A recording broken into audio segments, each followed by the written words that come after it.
ரொம்ப நாளாக சுக்குபாய் பிரியாணி சாப்பிட்ணுன்னு ஆசை. சரி என்ன தான் இருக்குது இந்த பிரியாணிலன்னு வாங்கி பார்க்கலான்றது வாங்கி பார்த்தேன்.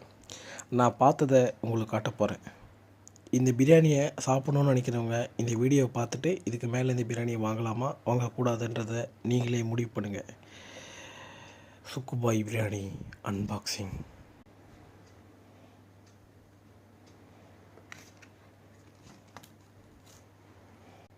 ரைட்டா கேசரி கத்திரிக்காய் தொக்கு. எஃபெக்டில் கொஞ்சம் மங்களாக தெரியும், அட்ஜஸ்ட் பண்ணிக்கோங்க. இதுதான் முக்கியமான தருணம், உன்னிப்பாக பாருங்கள்.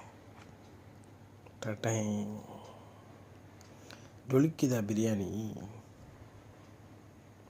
சுக்குபாய்